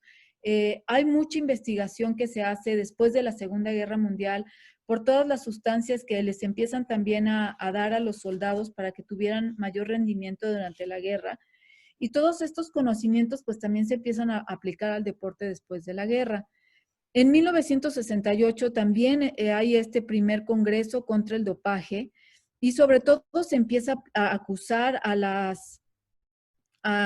los atletas de Europa del Este de estar tomando sustancias para tener mejor rendimiento. Y en particular se acusa a las deportistas de Alemania del Este de tener unos cuerpos muy, muy desarrollados y que son los que les van a permitir pues tener estos triunfos en los Juegos Olímpicos. Aquí está la foto de esta atleta que, digamos, no ganó ninguna medalla olímpica, pero yo creo que es uno de los casos más extremos que hay. Ella era lanzadora de balas, sí ganó algunas competencias mundiales y debido a todas las hormonas que le inyectaron para que tuviera mayor rendimiento, llegó un momento en que ella se tiene que cambiar de sexo. Entonces, digamos, este es así como el caso más extremo, pero también se sabe de todas estas atletas que tuvieron hijos con deformaciones, con enfermedades congénitas, ellas murieron de unos cánceres muy agresivos. Entonces, digamos que el tema del dopaje aquí es cuando surge en este periodo y sigue siendo hasta la fecha uno de los temas, digamos, más controversiales de los Juegos Olímpicos. El último fue el escándalo que se desató por todas estas revelaciones de cómo se manejaba de manera sistemática y desde el Estado el dopaje en Rusia. Toda esta descalificación que hay de los atletas rusos, que incluso pues alcanzó a María Sharapova en el tenis. Sí. Entonces, digamos que es uno de los temas que está ahí todavía presentes y que indudablemente lo vamos a ver presentes ahora en Tokio en el próximo año, ¿no? Y Sí, otro de los... Ajá, perdón.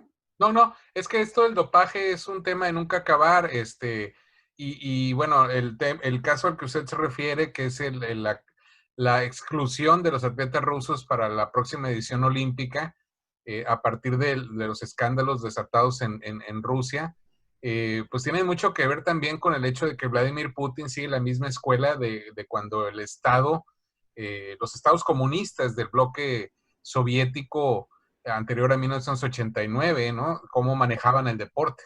Y Vladimir Putin, pues es extracto de aquellos tiempos y ahora como presidente prácticamente vitalicio de Rusia, pues ha seguido las mismas prácticas en el caso del deporte, ¿no? Sí, exactamente. Entonces, digamos que estos dos temas ahí están. La participación femenina también era pues muy baja. O sea, todavía en Helsinki Helsinki 1952, las mujeres representaban el 10% de todos los atletas, o sea, de 5,000 atletas que participaron en esas justas, solo 500 eran mujeres, ¿no? Entonces, aquí lo que estamos viendo es que empieza una lucha sistemática de una mayor participación por las mujeres. En Estados Unidos, en 1970, a principios de los 70, se aprueba una ley que obliga a las instituciones a apoyar de manera igualitaria a hombres y mujeres en condiciones para cuestiones deportivas.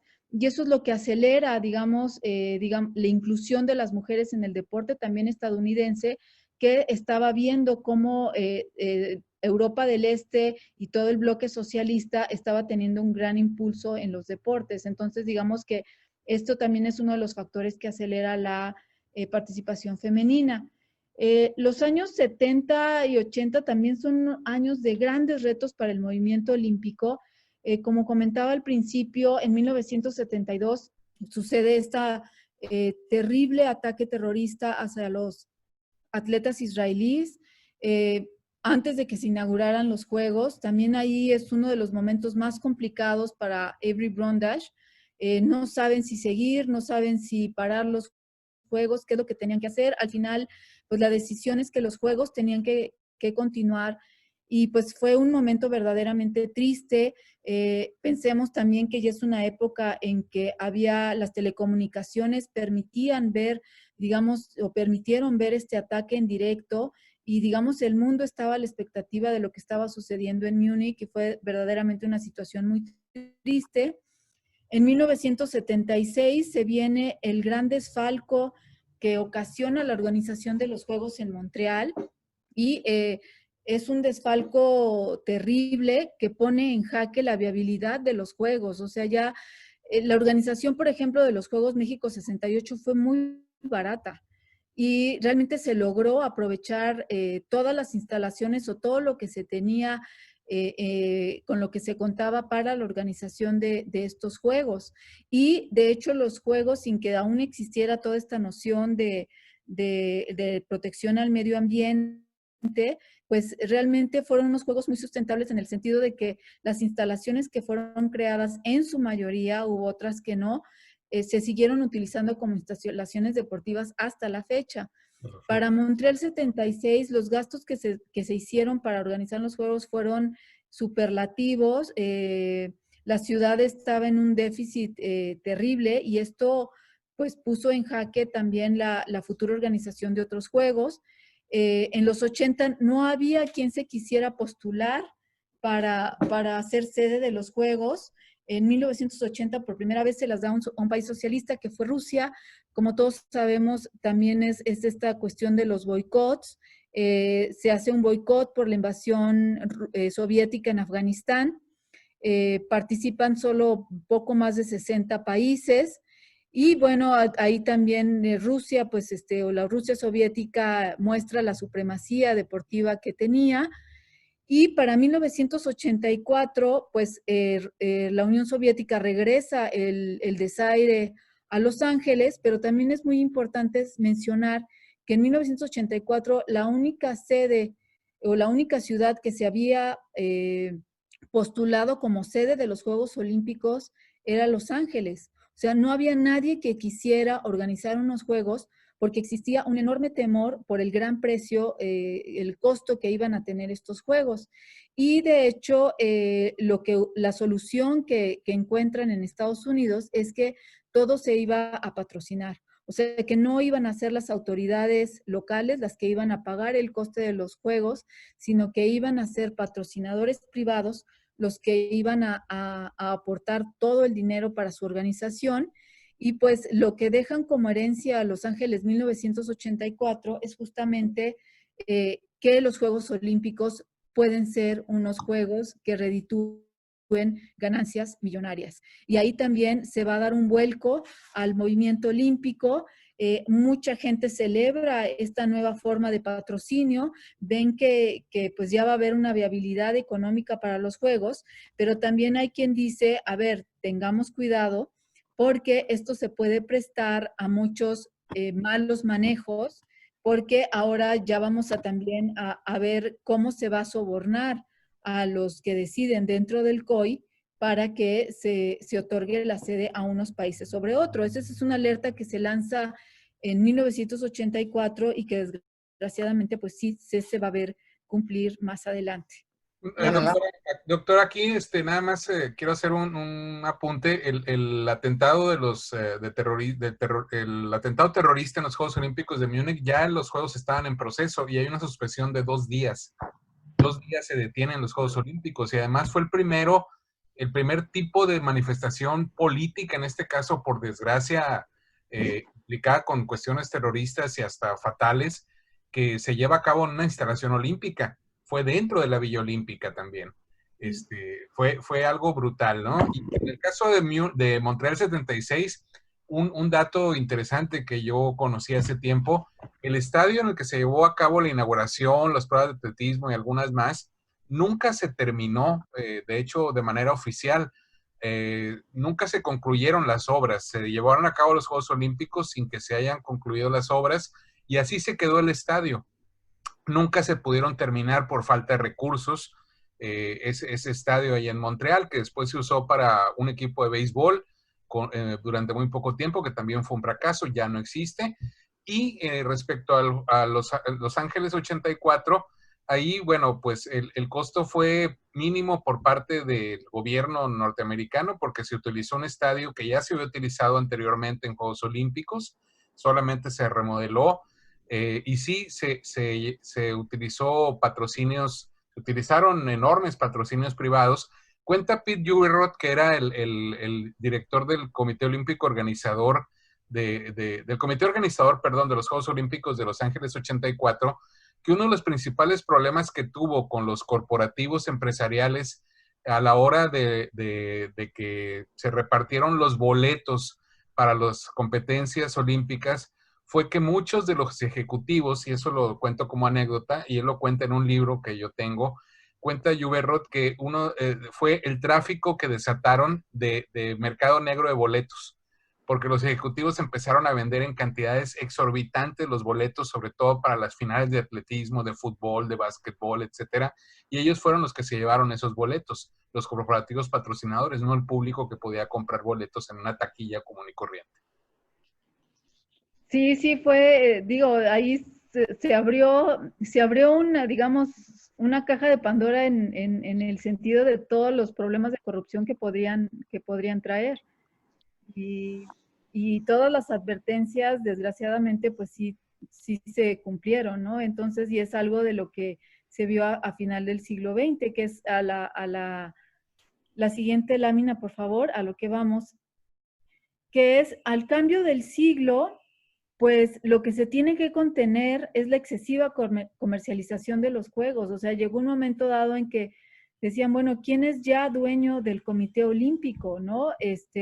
Muchas voces se quejaron que la macroeconomía del COI estaba ya a expensas de marcas estadounidenses, que se estaba generando un deporte sin olimpismo. O sea, digamos, estos temores, digamos, que para la vieja guardia existían de lo que se podría transformar el olimpismo, pues algunas voces empezaron a decir, sí, ¿qué está pasando con el olimpismo? Se está convirtiendo en un circo, y de hecho toda esta cuestión de lo que tú estás hablando de corrupción, pues llega a un punto, también otro punto muy importante es en noviembre de 1998, cuando se prueba que el Comité Olímpico había recibido soborno para la designación de los Juegos de Invierno del 2002. Sí. Entonces, aquí, que iban a ser celebrados en el estado de Utah. Entonces, se prueba que les habían dado becas, por ejemplo, a familiares de miembros del COI, que les habían dado servicio médico, y aunque no era la primera vez que se recibían esas acusaciones, no habían tenido tanto impacto como lo tuvieron en ese momento. Y el hecho también que acabó de dar la puntilla fue que Mark Holdler, el vicepresidente del COI y presidente de la Federación Internacional de Esquí, pues tuvo que aceptar que todas las acusaciones eran ciertas, ¿no? Y al mismo tiempo, pues los atletas olímpicos empiezan a organizarse, hacen una asociación para empujar cambios en torno a todas las preocupaciones que iban, pues, de esta excesiva comercialización de los juegos, quién se estaba quedando con el dinero, en dónde entraban, digamos, ellos también, que pues de alguna manera eran el alma de los juegos. Empiezan a cuestionar que ya no, que todo este ideal de educación olímpica no está funcionando, y empiezan también a cuestionar mucho la forma de organización del COI y toda esta cuestión de secrecía, y que no había una rendición de cuentas. O sea, tenían casi ya en ese momento una economía de un país, y sin embargo no tenían que rendirle cuentas a nadie. Entonces, en 1999 se van a hacer se crea una comisión reformadora del Comité Olímpico, empiezan a hacer un análisis de todo lo que más les preocupa. Se empiezan a hacer reformas de cómo se tenía que hacer la selección de la ciudad sede, cuáles tenían que ser los eventos del programa olímpico, cómo se tenían que hacer los reportes de las decisiones y de toda la información financiera. Y digamos que también aquí entra una vez más toda la cuestión de dopaje por los escándalos también en Salt Lake City, que también ahí se destapa otra vez más la cloaca del dopaje. Y pues el Comité Olímpico se tiene que reformar ante todos estos nuevos desafíos que les está planteando el momento. Y también otro gran desafío con el cambio de siglo, y que se sigue viviendo hasta la actualidad, es atraer una juventud indiferente. O sea, realmente lo que han visto a lo largo de estos últimos 20, 25 años es que la audiencia juvenil de las Olimpiadas va decreciendo. y que los jóvenes ya se interesan más por otro tipo de disciplinas, este tipo de disciplinas que son como que en un momento dado se consideraron como callejeras, con patineta, con patines, ¿no? Con esto de escalar paredes, y ahora los videojuegos empezaron a traer mucho más atención de los jóvenes que las disciplinas tradicionales de los Juegos Olímpicos. Y entonces ahí también se empieza a plantear que tienen que atraer a nuevas disciplinas para también atraer la atención de los jóvenes. Y pues aquí surgen problemáticas también muy interesantes en el sentido de que, por ejemplo, pues a gente que, o a estos jóvenes que, por ejemplo, están en todas estas disciplinas de bicicleta, de patineta, de patines, pues a lo mejor no les interesa ser parte del movimiento olímpico. O sea, son culturas como más libertarias de lo que puede ser una tradición olímpica que se ve como más tradicional. Entonces, y también pues ahorita están todas las discusiones de si los juegos electrónicos o e-games pues realmente son un deporte o no son un deporte. Lo que sí queda claro es que tanto estos juegos X, como se les llama, o los e-games, pues sí atraen muchísimo público, tienen un gran potencial para los jóvenes y también hay mucho dinero atrás de ellos. Claro. Este sería uno de los retos, quizá el reto mayor, ¿no?, que enfrentan ahora las Olimpiadas en nuestro siglo. Exactamente, yo creo que sí. O sea, ¿qué disciplinas les vas a dar entrada? También, ¿cuáles van a salir? Por ejemplo, la lucha grecorromana, pues estuvo mucho tiempo en la tablita de salirse, porque ya veían que solamente era un grupo de países a los que les hacía sentido este deporte y pues había que meter a otros deportes extremos. Entonces sí es ahora todo un reto. Y ahora también lo que el movimiento olímpico se ve es como tiene que tener realmente una mirada global. O sea, ya no solamente es un movimiento internacional, sino que tiene que tener una mirada global.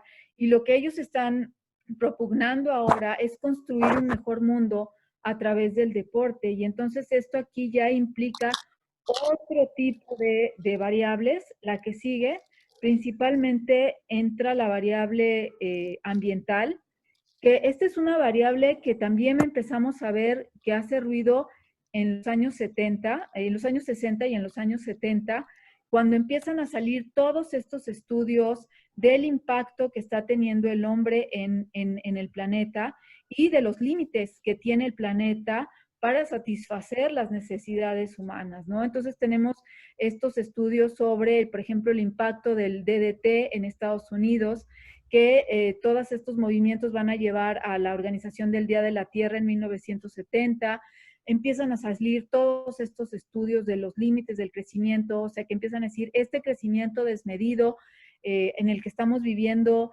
no puede ser infinito, tiene un fin y un fin claro es los recursos naturales que nos estamos acabando. En Estados Unidos surgen todos estos movimientos producto de la guerra espacial, de ver quién llega primero a la Luna. Cuando ya el hombre llega a la Luna en el 69, y también ya el hombre sale al espacio desde mucho antes, a principios de los 60, empiezan un movimiento en que empieza a decir, bueno, ¿por qué no hemos visto una foto de la Tierra desde el espacio? Y entonces ya la NASA saca la primera foto de la Tierra desde el espacio, que es algo que para la generación de los que vivimos en este tiempo, pues es algo inédito. Nunca antes ninguna otra generación en la humanidad había visto la Tierra desde el espacio.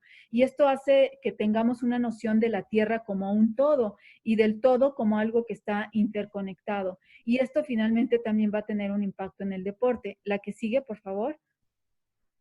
En 1972 se lleva a cabo la primera cumbre de la Tierra en Estocolmo, y aquí va a haber una crítica a los megaeventos. Un megaevento es estos eventos mundiales que atraen a mucho turismo, que generan mucha infraestructura, como los Juegos Olímpicos. Y las primeras críticas se van a ir sobre los Juegos Olímpicos de invierno, en Sapporo 72 y en Denver 76. Algo que es muy notorio de estas críticas es que se den países donde los movimientos ambientalistas tienen una fuerte presencia. En países donde no tienen una fuerte presencia, estas voces no van a ser tan fuertes. E incluso si ustedes recuerdan, en China 2008, todas las críticas de afuera hacia China venían de la gran contaminación que estaba habiendo en China y que iba a afectar a los atletas. Y el gobierno chino estaba tratando de contener todas estas críticas, porque para ellos pues realmente no era un tema que tenían que atender, estaban atendiéndolo por las críticas que venían de afuera.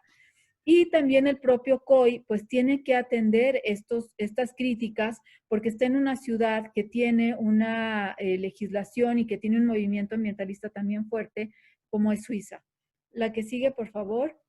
Tenemos ya que, por ejemplo, en Múnich empiezan a haber ya algunos destellos de tener una visión ecologista de los juegos.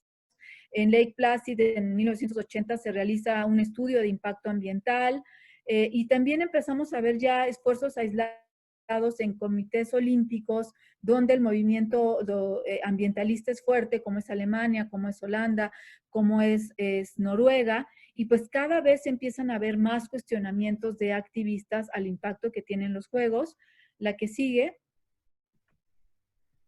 Y la primera vez que vamos a ver ya que se trata de aplicar, digamos, una política ambientalista es en Barcelona 92. En principio, hacer instalaciones funcionales, no instalaciones que se queden como elefantes blancos, como es el caso, por ejemplo, de Sochi o es el caso de Río, que se crearon estas grandes instalaciones y que ahora están abandonadas. En Pekín también están también en desuso, pero Barcelona 92, al igual que Londres 2008, siguen siendo, no es cierto, 2012 sigue siendo un parámetro de lo que es generar instalaciones que después sirvan a la comunidad. Aquí estamos viendo el caso de la alberca olímpica o el caso del estadio para béisbol, que después se transformó en una cancha de fútbol. Entonces, esta es una variable que cada vez ejerce mucho más presión hacia los juegos y también por un sentido económico, porque cada vez organizar los juegos es más caro. Entonces, va a llegar un momento en que ya nadie va a querer organizar estos juegos. De hecho, en 1995 ya se consideró el medio ambiente como el tercer pilar del olimpismo, y aquí ya el COI empieza a hacer acuerdos con las Naciones Unidas para insertar al olimpismo dentro de todas las preocupaciones del medio ambiente. La que sigue, por favor. Y pues ya en Río 2015, que se establecen los objetivos del desarrollo sostenible, pues ya también se empieza a hablar del deporte como un facilitador de la consecución de estos objetivos del desarrollo sostenible. En particular, se dice que el Comité Olímpico o como movimiento y desde los Juegos Olímpicos y como organización puede contribuir a estos objetivos desde lo que es la salud y el bienestar, una educación de calidad porque se ve el deporte como parte de la educación, desde la igualdad de género, que aunque ya se está alcanzando la paridad entre competidores masculinos y femeninos, todavía hay más competidores masculinos, y también una vida submarina por todo lo que tiene que ver con las actividades acuáticas que no contaminen y pues tener ecosistemas terrestres sanos y obviamente pues paz e injusticias sociales, ¿no? Se ve que puede haber cooperación potencial en estos otros objetivos del desarrollo sostenible, pero de hecho ahora ya se habla que los tres pilares del olimpismo pues es el deporte, es la cultura y el tercero es el medio ambiente. Entonces, digamos que para los Juegos de Tokio, pues todos estos temas que hemos estado platicando ahí van a estar presentes. Van a estar presentes cuestiones de género, por ejemplo, reflejadas en competidoras del mundo árabe que utilizan otro tipo de vestimenta y que pues cada vez ha ido siendo más aceptada, aunque haya todavía, por ejemplo, en Francia, que se empezó a prohibir el uso de estos tipos de vestuarios en playas, pues eso ya es algo que no puede ir de la mano del olimpismo. O sea, las atletas árabes tienen el derecho a vestirse como ya quieren, las cuestiones de paridad en el número de género, las cuestiones raciales racistas, que como les dije al principio, va a estar muy, muy abierto todavía esa herida del racismo.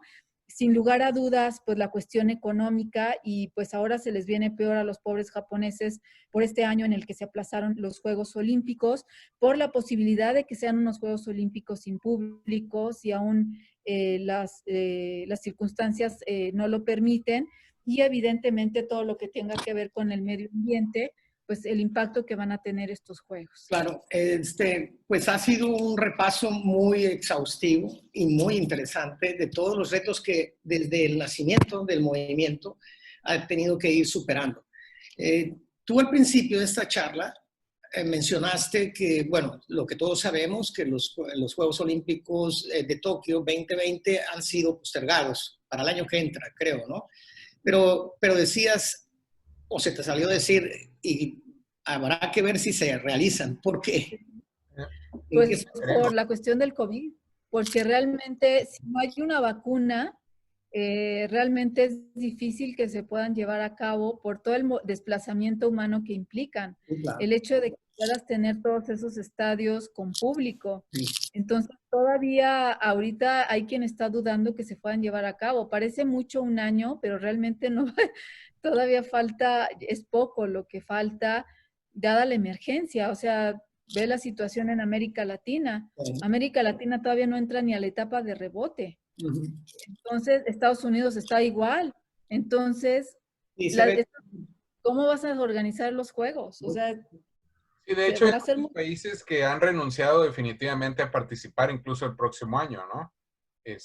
Y eso ha hecho pensar a muchos que es probable que no se desarrollen. De hecho, hace un par de días, esta grabación la estamos haciendo en 26 de julio, estarían desarrollándose en este momento los Juegos Olímpicos, si se hubieran desarrollado como estaba pactado originalmente, pero estamos prácticamente a menos de un año de su posible celebración. Y hace unos días se llevó a cabo una encuesta entre el público japonés y la respuesta es que no quieren los Juegos Olímpicos mientras no haya una solución definitiva al COVID-19. Sí, exactamente. Entonces, sí va a ser muy triste porque pues los japoneses ya han probado que son, que hacen las cosas de manera muy eficiente, de manera muy bonita. La memoria que queda de los Juegos de Tokio 64 pues está ahí viva y pues va a ser muy triste que no se lleven a cabo, pero pues está ahí la amenaza. O sea, a lo mejor no vemos Juegos hasta el 24 en París. Ana Laura, si vemos toda la historia del movimiento y en una posición muy optimista, podríamos creer que superará incluso este gran reto que significa el COVID, porque si se superaron 2 guerras mundiales con todo la rastra de muertos, tal vez sí sea factible superarlo, ¿no? Pues sí, esperemos que las vacunas sean efectivas. Eso yo creo que va a depender mucho de las vacunas. En la medida de eso y de que realmente se empiece a ver el impacto de los rebotes, que es lo que no hemos podido ver hasta la fecha. O sea, en todo el continente americano estamos todavía en situación de emergencia, no salimos ni de la etapa del contagio masivo. Entonces, imagínate todos los países que borras de las competencias si no va a toda América. O sea, por ejemplo, ahorita para Gerardo lo debe saber mejor, para toda la cuestión de Grand Prix, todas las competencias de América están suspendidas. Ni una sola se va a llevar. O sea, la doctora se refiere a la Fórmula 1, el Gran Premio de México, el Gran Premio de Brasil y el Gran Premio de Estados Unidos para este año 2020 están prácticamente cancelados, no suspendidos, cancelados, y es muy probable que no se pongan en el calendario 2021 hasta que no haya una solución, porque son 3 países, claro, incluyendo el nuestro, donde la cuestión está muy grave y no se le ve fin. Claro. Y respecto al futuro de los Juegos Olímpicos, bueno, yo creo que el gran reto más allá del COVID va a ser que haya ciudades que puedan costearlos. Es inmenso el costo de los Juegos Olímpicos. Nada más hay que pensar a partir de Sydney 2000, tengo entendido que precisamente los australianos, por la lejanía, tuvieron la amabilidad de invitar a los que participaron a que sus atletas y los que acompañan a los atletas, porque no hay que olvidar que uno a veces ve a los atletas nada más, pero hay entrenadores, hay directivos de cada Comité Olímpico Nacional que también viajan, y es un contingente mucho más amplio que el que uno alcanza a ver. Los australianos en aquella ocasión, en 2000, costearon la estancia, la alimentación y buena parte del transporte de todos los que viajaron hasta allá a Sydney para participar en los Juegos Olímpicos. Y así ha sido posteriormente, ¿no? Entonces, para no perder esa costumbre, muchos países en la propuesta incluyen ese costo, y creo que eso es lo que ha inflado también muchísimo el gasto que se tiene que llevar a cabo para desarrollar una competencia de esta naturaleza. Y a diferencia de los mundiales, es muy complejo que se piense todavía en 2 sedes, como sí ya está ocurriendo en competencias de un solo deporte, como el caso de los mundiales de fútbol. Sí, y sobre todo, mira, un número que es ahí no te queda la menor duda del mega evento que son los Juegos Olímpicos. En 1896, los primeros Juegos participaron 241 atletas de 14 países. Y en 2016 hubieron 206 países, 11,000 atletas. Entonces tú nada más piensa en toda la logística que tienes que mover para alojar, dar de comer y movilizar a 11,000 personas que no viven en esa localidad. Sí, claro. Entonces, el impacto es brutal, brutal. Y, por ejemplo, en Londres, sí fueron como muy cuidadosos en cierto perímetro están prohibidos los automóviles, todo se tiene que hacer llegar por transporte público, todo se tiene que llegar a pie, o sea, y todas estas instalaciones que se tienen que generar para alojar a 11,000 personas, ¿qué va a pasar con ellas después?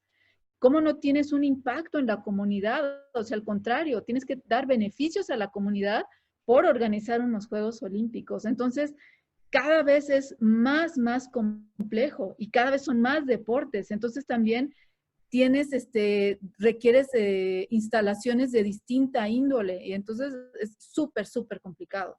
Sí, es muy complicado porque, tal como usted lo señala, doctora, por ejemplo, en el caso de los Juegos Olímpicos de Río, se tuvo que usar lo que fue uno de los autódromos tradicionales en los que se corría la Fórmula 1, que ya no existe ahora, precisamente porque se tuvo que ocupar para hacer algunas instalaciones olímpicas. El circuito de Interlagos, si mal no recuerdo, allá en Brasil. Y también en el caso de Londres aprovecharon muchas instalaciones, pero las pensaron para futuro. En el caso de nuestro país, muchas de las instalaciones que se usaron en 68 se siguen utilizando, pero sin entrar en detalles. Por ejemplo, hay muchas instalaciones que se construyeron para los Panamericanos de Guadalajara en fecha relativamente muy reciente, que terminaron abandonadas. Sí, sí, ese es el gran reto. O sea, y eso es una mancha que ya no puede quedar sobre el COI. O sea, el COI ya no puede permitir que esto suceda y ha continuado sucediendo. Sucedió en Sochi, sucedió en Río, sucedió en Pekín. Creo que los ingleses y Barcelona han sido los que se han comportado digamos, son como los casos de éxito. Pero definitivamente, pues es una variable más y que lo hace todavía más complejo, ¿no? La organización de este mega evento que son los Juegos Olímpicos.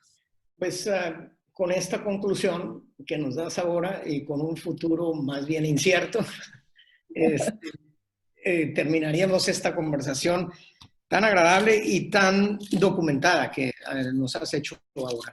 Gerardo. Pues yo nada más quiero agradecer al Colegio de Sinaloa que me permita participar en este tipo de producciones. Hay que recordar que es una producción del Colegio de Sinaloa a través del Departamento de Archivos Históricos y Bibliotecas.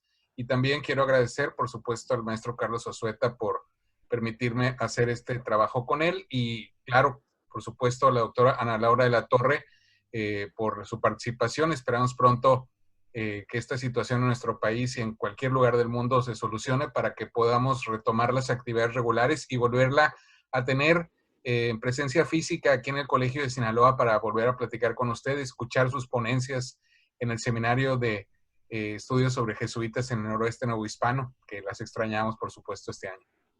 Bueno, pues, Gracias. Pues, muchas gracias por la invitación y un placer haber platicado con ustedes. Muchas gracias, hasta pronto.